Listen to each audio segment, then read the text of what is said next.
दोस्तों, बचपन में हम जो सबसे पहली चीज़ सीखते हैं वो है काउंटिंग। जैसे-जैसे हम बड़े होते जाते हैं, वैसे-वैसे काउंटिंग की डेफिनेशन भी चेंज होती जाती है। यानी हम जब छोटे होते हैं तो हमें छोटी वस्तुओं का काउंटिंग सिखाया जाता है और जैसे-जैसे हम ग्रो होते जाते हैं, बड़ी वस्तुओं का काउंटिंग हमें सिखाया जाता है। बड़ी वस्तुओं का अनुमान लगाना सिखाया जाता है और हमें ये बताया जाता है कि ये वस्तु इतनी बड़ी होगी, इस वस्तु की इतनी संख्याएँ हैं, या फिर ऐसे काउंटिंग का जो डेफिनेशन है डेवलप होता जाता है। लेकिन आपसे अगर ये पूछा जाए कि आप उस संख्या को बताइए जिसे आप सोच नहीं सकते, तो कहीं न कहीं हमारे दिमाग में ये आता है कि जिस संख्या को हम डिफाइन नहीं कर सकते, जिस संख्या को हम कैलकुलेट नहीं कर सकते, उस संख्या को हम कुछ अलग नंबर से बोलते हैं, कुछ अलग कॉन्सेप्ट से बोलते हैं।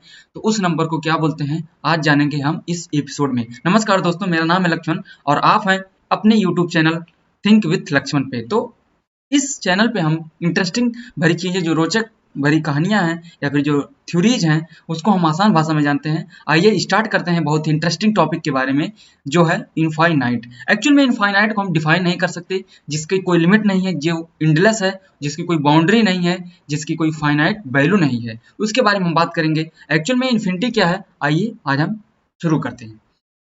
तो इन्फिनिटी क्या है? क्या इन्फिनिटी एक्चुअल में कोई नंबर है? क्या पेपर पे लिख देना, इन्फिनिटी का सिंबल बना देना ये इन्फिनिटी है, या हम इसे समझ ही नहीं सकते? एग्जाम्पल के लिए आप समुद्र के किनारे खड़े होइए और ऐसा सोचिए कि इस समुद्र के किनारे पर कितने रेत के कण हैं, या फिर इस ब्रह्मांड में कितने तारे हैं, कितनी गैलेक्सीज हैं, कितने यूनिवर्स हैं, या फिर कुछ ऐसा नंबर सोचिए जिसे हम डिफाइन नहीं कर सकते। तो क्या आप रेत के कण गिन सकते हैं? क्या आप यूनिवर्स के जो तारे हैं, जो गैलेक्सीज हैं, उसे आप गिन सकते हैं? उसे आप गिन तो सकते हैं, रेत के कण भी गिन सकते हैं। तो लेकिन ये सब हम जनरल भाषा में बोल देते हैं कि ये जो रेत के कण हैं, ये असंख्य हैं। हमारे पास असंख्य तारे हैं, असंख्य गैलेक्सीज हैं, असंख्य ब्रह्मांड हैं, और जो ब्रह्मांड की साइज है उसे भी असंख्य बोल देते हैं। लेकिन उससे भी बड़ा जो कॉन्सेप्ट है, उससे भी बड़ा जो कुछ है, इन्फिनिटी कुछ इस प्रकार से है जिसे हम डिफाइन नहीं कर सकते। तो ये है। अब इन्फिनिटी का जो कॉन्सेप्ट है डिफरेंट फेज में डेवलप होता है। मान लीजिए जो हमारा जो मैथमेटिक्स है, जो हमारी गणित की दुनिया है, कुछ इस प्रकार से डेवलप होती है। जो पहले के लोग केवल वस्तुओं को गिनना जानते थे और उनको नंबर्स में डिफाइन करते थे, यानी कुछ उनकी फाइनाइट वैल्यूज होती थी, जिसे हम नेचुरल नंबर बोलते हैं, उसे हम काउंटिंग नंबर्स भी बोलते हैं। जिससे हमारे पास जो आमने सामने जो चीजें होती हैं अगल बगल में, उन्हें हम गिन के बताते हैं। तो उस नंबर के जो अंतर्गत हम जो नंबर डिफाइन करते हैं, उससे हम नेचुरल नंबर यानी प्राकृतिक संख्याएं बोलते हैं। अब पहले के लोग केवल प्राकृतिक संख्याओं के बारे में ही जानते थे, लेकिन जैसे-जैसे मैथमेटिक्स की दुनिया डेवलप हुई, वैसे-वैसे ढेर सारी नंबर्स का डेवलपमेंट हुआ, ढेर सारे सेट्स आए, सेट्स थ्योरी आई और मैथमेटिक्स डेवलप हुई। तो सबसे पहले आया नेचुरल नंबर, फिर जीरो को कौन इंक्लूड किया गया उस नंबर सिस्टम में, तो बना होल नंबर। होल नंबर के बाद आता है अपना इंटीजर्स, इंटीजर्स यानी जो पॉजिटिव नंबर और नेगेटिव नंबर के साथ साथ जीरो को भी इंक्लूड किया जाता है। और फिर आता है रेशनल नंबर, इर्रेशनल नंबर और रियल नंबर, और फिर सबसे बड़ा जो कॉन्सेप्ट है कॉम्प्लेक्स नंबर। वैसे एक्चुअल में हम इन सब सारी जो कॉम्प्लेक्सिटीज है इनके बारे में नहीं जानेंगे। आज हम जानेंगे इंटरेस्टिंग और रोचक जो सबसे अपना थ्योरी है उसके बारे में। तो आप लोग पाई के बारे में सुने होंगे, रूट में जो नंबर है उसके बारे में सुने होंगे। और आप लोगों को एक नंबर और बताते हैं कि मान लीजिए आप लीजिए 1, उसको डिवाइड कीजिए 3 से, तो क्या नंबर आएगा? हम लोग जनरली बोल देते हैं 0.333, 0.33, लेकिन एक्चुअल में जो इसका नंबर होगा वो क्या होगा? इनफाइनाइट, यानी हम उसकी एक्चुअल वैल्यू नहीं निकाल सकते। तो यहाँ पे जो एक्चुअल में नंबर आता है उसे हम जनरली बोल देते हैं इनफाइनाइट। तो ये है इनफाइनाइट। अब इनफाइनाइट को समझने के लिए जो डिफरेंट साइंटिस्ट हैं अपने अपने व्यूज देते हैं। तो ऐसे ही अपने इंडियन मैथमेटिशियन श्रीनिवास रामानुजन कुछ इस प्रकार से सोचते हैं और समझते हैं। उनको जब बचपन में ही मैथमेटिक्स की जो ऑपरेशंस हैं, यानी जो प्रक्रियाएं हैं, उनको सिखाया जा रहा था, तो उनके दिमाग में कुछ उल्टा ऊट पटांग सा चल रहा था। जैसे उनके एडिशन सिखाया जा रहा था, मल्टीप्लिकेशन सिखाया जा रहा था, डिवीजन सिखाया जा रहा था। डिवीजन क्या होता है कि अगर हमारे पास कुछ फाइनाइट वस्तु है, उसको हमको डिवाइड करना है, तो उसे हम डिवीजन के कॉन्सेप्ट से समझते हैं।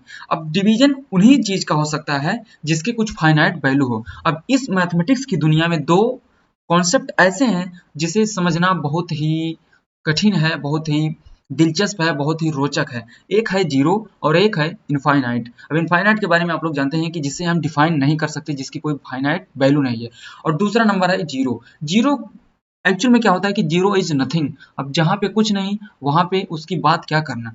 तो इस प्रकार से जीरो इंटरेस्टिंग बनता है। और अगर हम किसी नंबर को जीरो से डिवाइड करें तो क्या नंबर आता है, उसे हम डिफाइन नहीं कर सकते, जिसे ही बोला जाता है इनफिनिटी।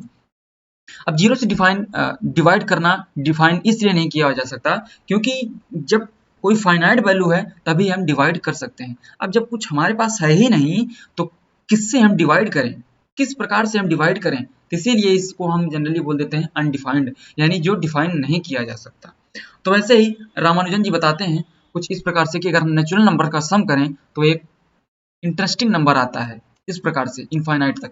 वैसे हम ये जानते हैं कि अगर हम कुछ संख्याओं का सम करें यानी उनका ऐड करें, मल्टीप्लिकेशन करें, डिवाइड करें और सब्ट्रैक्शन करें तो कुछ फाइनाइट वैल्यू आती है। वैसे अगर हम नेचुरल नंबर को इन्फिनिटी तक जोड़ें तो हमें एक नेचुरल नंबर मिलना चाहिए, यानी जब हम नेचुरल नंबर का सम लेते हैं तो नेचुरल नंबर ही मिलने चाहिए, और एक पॉजिटिव नंबर का अगर हम सम लेते हैं तो पॉजिटिव नंबर ही मिलने चाहिए। लेकिन यहाँ पर एक पैराडॉक्स है जिसको रामानुजन जी ने बताया था, और इस सम को हम रामानुजन इनफाइनाइट सम बोलते हैं। वैसे इसका जो कॉन्सेप्ट है बहुत ही रोचक है, आज हम इस वीडियो में नहीं जानेंगे किसी नेक्स्ट वीडियो में। वैसे तो ये पैराडॉक्स है, यानी ये कॉन्ट्राडिक्शन है, क्योंकि यहाँ पे पॉजिटिव नंबर का सम निगेटिव नंबर आ रहा है और नेचुरल नंबर का सम एक इरेशनल नंबर आ रहा है। तो वैसे एक्चुअल में पाई क्या है, इन्फिनिटी क्या है, concept of something that is unlimited, endless, without bound. यानी इन्फिनिटी का जो कॉन्सेप्ट है अनलिमिटेड है, यानी जिसका कोई लिमिट नहीं है, एंडलेस जो कि जिसका कोई एंड नहीं है, विदाउट बाउंड। अब जब हम किसी चीज का स्टडी करते हैं एक बाउंड के बारे में पढ़ते हैं, यानी कुछ चीजें ऐसी होती हैं जिसके अंतर्गत ही हम पढ़ते हैं, उसके बाहर जब चीजें आती हैं तो उसे हम छोड़ देते हैं, उसे हम डिफाइन नहीं कर सकते। इन्फिनिटी का जो ये सिंबल है इसे English mathematician Shri John Wallis ji ने दिया था और इसको इस प्रकार से बताया था कि जिसको हम डिफाइन नहीं कर सकते। अब मान लीजिए आप एक पैरेलल लाइन लीजिए और उसको आप एक ऐसे, और हम लोग ये जानते हैं कि पैरेलल लाइंस कभी भी इंटरसेक्ट नहीं करती, यानी ये जो लाइंस हैं ये कभी भी इंटरसेक्ट नहीं कर सकती, इनके जो बीच की दूरी है समान है। लेकिन अंत में एक लाइन ये जोड़ दिया जाता है कि कहीं दूर इनफाइनाइट पॉइंट पे ये लाइंस इंटरसेक्ट करेंगी, कहीं यानी ऐसा एक पॉइंट होगा जिसे हम सोच नहीं सकते, यहाँ पे ये लाइंस इंटरसेक्ट करेंगी। पैरेलल लाइंस यानी समांतर रेखाएं, इनके बीच की दूरी समान हो तो उसे हम पैरेलल लाइंस बोलते हैं। मान लीजिए आप ट्रेन की पटरी को कंसीडर कीजिए, और जो ट्रेन की पटरियां होती हैं बहुत ही समांतर होती हैं और ये देखने में तो ऐसा लगता है कि ये इंटरसेक्ट नहीं करेंगी, लेकिन यहाँ कहीं दूर पे ऐसा प्रतीत हो रहा है कि ये इंटरसेक्ट कर रही हैं। यानी एक इनफाइनाइट एक ऐसा पॉइंट है हमारी अंडरस्टैंडिंग में कि यहाँ पे इंटरसेक्ट कर रही हैं, बट एक्चुअल में ये लाइन इंटरसेक्ट नहीं कर रही, लेकिन हम ऐसा मान लेते हैं कि ये जो ट्रेन की पटरी है ये आपस में इंटरसेक्ट कर रही है। तो कुछ इस प्रकार से इन्फिनिटी का भी कंसेप्ट है कि इनफाइनाइट लाइंस आर देयर, तो इस प्रकार से इनफाइनाइट है। और इन्फिनिटी में हम तीन प्रकार की इन्फिनिटीज को डिफाइन करते हैं, फिजिकल इन्फिनिटी, मैथमेटिकल इन्फिनिटी और मेटाफिजिकल इन्फिनिटी। फिजिकल इन्फिनिटी में यही आता है कि हमारे पास कितनी गैलेक्सीज हैं, कितने तारे हैं, ये हमारे आसपास के जो पेड़ पौधे या फिर जो दुनिया है, इस प्रकार से हमें इन्फिनिटी समझने में मदद करती है कि हम इस दुनिया को किस प्रकार से जान सकते हैं और किस प्रकार से समझ सकते हैं। तो अगर हम ये जानना चाहें कि हमारे पास कितने तारे हैं, कितनी गैलेक्सीज हैं, कितने यूनिवर्स हैं, कुछ इस प्रकार से इन्फिनिटी का कंसेप्ट आता है। और इन्फिनिटी में, मेटाफिजिकल इन्फिनिटी में ये आता है कि गॉड के पास कितनी पावर है। जैसे सिंपली हम लोग ये बोल देते हैं कि हमारे पास इतना पावर है, हम इस काम को इतने तरीके से कर सकते हैं, फिर कोई मशीन अगर बनती है तो उसका एक लिमिट होता है, उसी लिमिट के अनुसार वो काम कर सकती है। लेकिन अगर हम ये बोलें कि गॉड के पास कितने पावर है, वो क्या कर सकता है, तो हम जनरली बोलते हैं कि गॉड हैज अनलिमिटेड पावर, यानी वो कुछ भी कर सकता है। तो कुछ इस प्रकार से इन्फिनिटी का कॉन्सेप्ट मेटाफिजिक्स में आता है। और और अगर हम मैथमेटिक्स की बात करें तो इन्फिनिटी जो है वो सेट थ्योरी से डेवलप होती है, और मैथमेटिक्स के डिफरेंट ब्रांचेज हैं, सेट थ्योरी और अलजेब्रा और कैलकुलस। यहाँ इसमें जो ब्रांचेज हैं इन्फिनिटी को डिफरेंट तरीके से बताते हैं। और सेट थ्योरी में क्या है कि जैसे हमारे पास रियल नंबर का कलेक्शन है, उसमें हम बताते हैं कि कुछ फाइनाइट वैल्यूज होंगी, अगर लेकिन हम कितने कलेक्शन है हम ये डिफाइन नहीं कर सकते, तो हम ये बता देते हैं कि ये जो इनका रियल नंबर का जो कलेक्शन है वो इनफाइनाइट तक जाता है। वैसे ही इन्फिनिटी जो लीड करती है, यानी जो इन्फिनिटी एक कारण है कैलकुलस डेवलप करने का, यानी जो मैथमेटिक्स की बहुत ही इंटरेस्टिंग और मैथमेटिक्स की पूरी दुनिया बदलने वाला जो ब्रांच है कैलकुलस, उसका डेवलपमेंट का जो कारण है वो है इनफाइनाइट। अब ऐसा नहीं है कि इनफाइनाइट बहुत बड़ा या फिर बहुत जिसे हम डिफाइन नहीं कर सकते, यानी हमारी जो सोच से परे है, इनफाइनाइट बहुत बड़ा ही होगा। इनफाइनाइट छोटा भी हो सकता है, जिसे हम इनफाइनाइटेसिमली स्मॉल बोलते हैं, उसे वही लीड करता है कैलकुलस के डेवलपमेंट में। और अगर हम फिजिकल इन्फिनिटी को समझना चाहें तो अगर हम ये कंसीडर करें कि इस पूरी दुनिया में या फिर इस पूरी पृथ्वी पर कितने एटम्स हैं, वैसे तो एटम्स को भी कैलकुलेट किया जा सकता है, लेकिन इन्फिनिटी इससे भी बड़ा कुछ, इससे भी कुछ सोच से परे है। इस प्रकार से इन्फिनिटी है।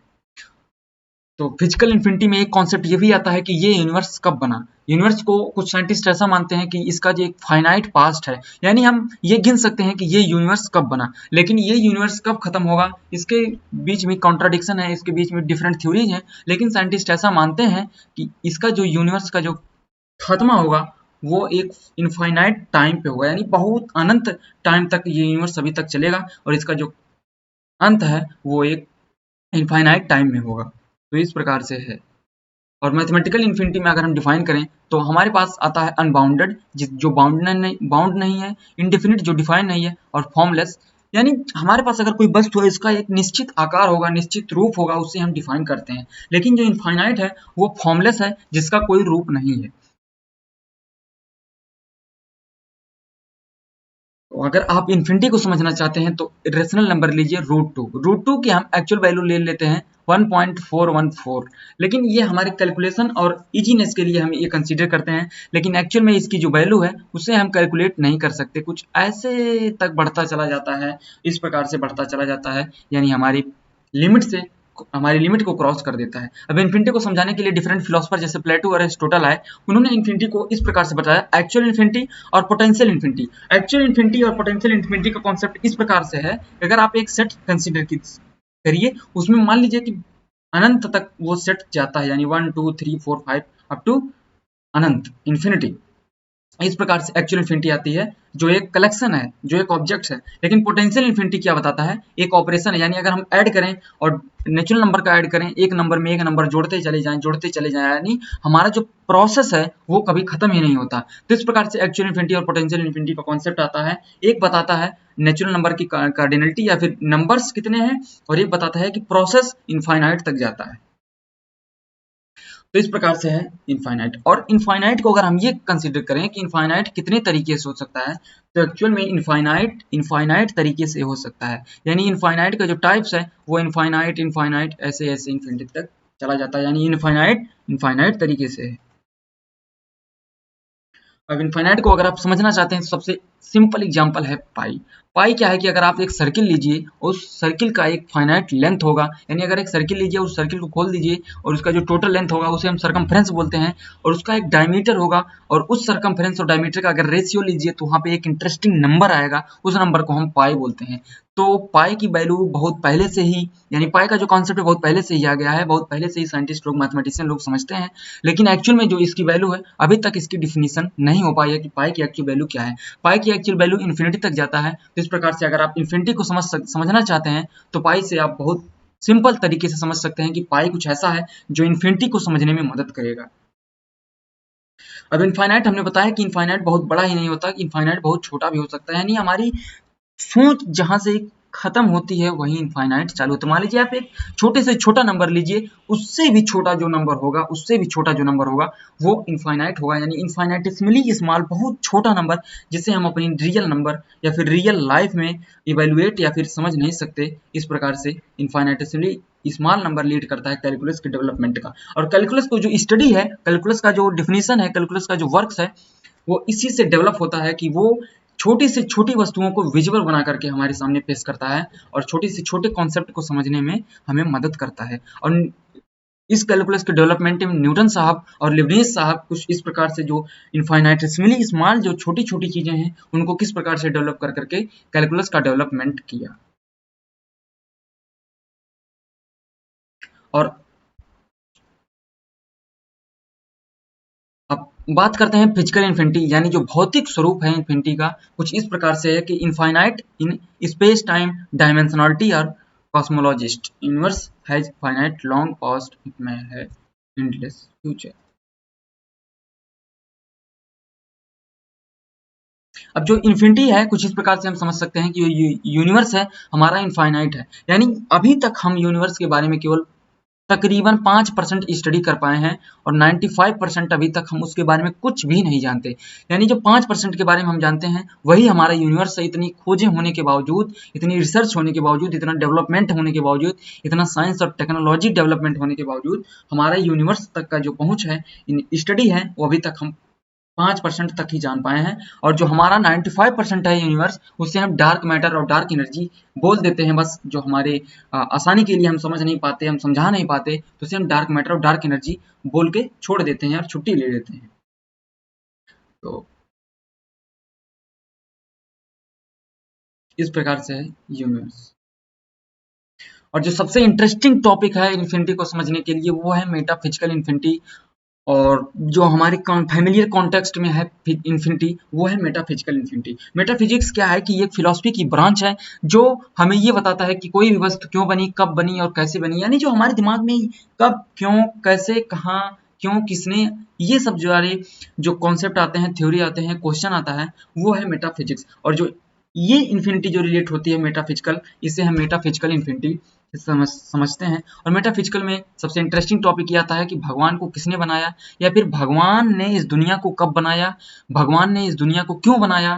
तो इस प्रकार से हम इन्फिनिटी को समझते हैं। और इनफाइनाइट को हम अगर समझना चाहें तो बोले कि भगवान के पास कितने स्वरूप हैं, भगवान कितना बड़ा है, भगवान के पास कितनी पावर है, तो यहाँ पे आता है इनफाइनाइट, यानी हम सिंपल भाषा में बोल देते हैं कि भगवान के पास अनलिमिटेड पावर है। हिंदू स्क्रिप्चर गीता में भी ये भी बताया गया है कि भगवान श्री कृष्ण बोलते हैं कि मैं अनंत हूँ, यानी मुझे कोई डिफाइन नहीं कर सकता, मुझे समझना समझ से परे है।